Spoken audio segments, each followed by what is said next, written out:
કેમ છો? મસ્ત અને મજામાં છો? મેં બી મસ્ત અને મજામાં છું. આજ અમારે ત્યાં ગ્રામ સભાની મીટિંગ છે, તો અમે લોકો બધા જ જઈએ છીએ મીટિંગમાં.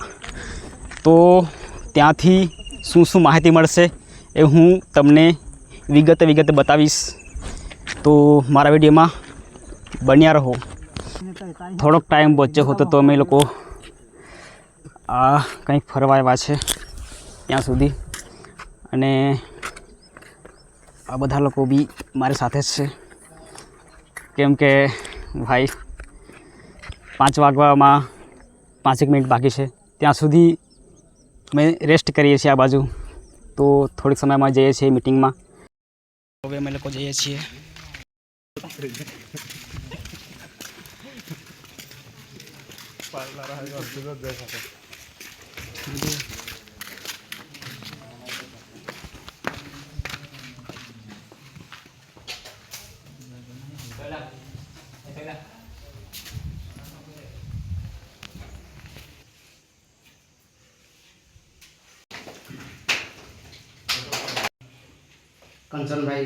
ગ્રામ પંચાયતની અંદર જે પણ નરેગાના હેઠળના કામો થાય છે, મનરેગા યોજના હેઠળ અત્યાર સુધી તમારી સામટ પંચાયતમાંથી થતા હતા, પણ હવે આપણી અલગ પંચાયત તરીકે કામગીરી કરવાની થશે.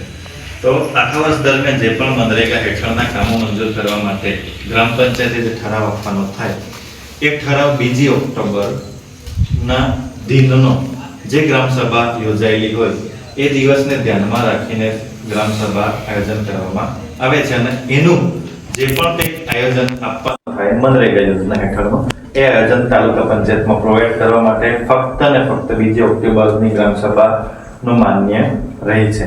એટલે હવે પછી તમારે જ્યારે પણ કંઈક વ્યક્તિગત અને સામૂહિક કામો લેવાના થાય મનરેગા યોજના હેઠળ, તો આ જ ગ્રામસભાના મુદ્દાને ધ્યાનમાં રાખીને આયોજન કરવાનું થાય છે. એટલે એના લીધે આખા ઇન્ડિયાની અંદર 2 ઓક્ટોબરે ગ્રામસભાનું આયોજન કરવામાં આવે છે. હવે આપણી પાસે જે વિષયો છે, ઓગસ્ટના રોજ થયેલી ક્યાં થયેલી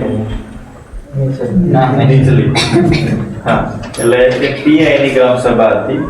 એ જે તે આઈસીડીએસ, આંગણવાડીના ડેટા, આરોગ્યના ડેટા, પોલીસ ખાતાના ડેટા, પંચાયતના ડેટા, ખેતીવાડીના ડેટા, એ બધા ડેટા લઈ અને ગામની શું પરિસ્થિતિ છે એ ડેટા લઈ અને ઉપલી કચેરી અમારે આપવાનું થાય છે, અને એની ડેટા એન્ટ્રીની ઓનલાઈન કામગીરી કરવાની થતી હોય છે. એ બાબતની ગ્રામસભાઓ 15મી ઓગસ્ટના દિને કરવામાં આવેલી.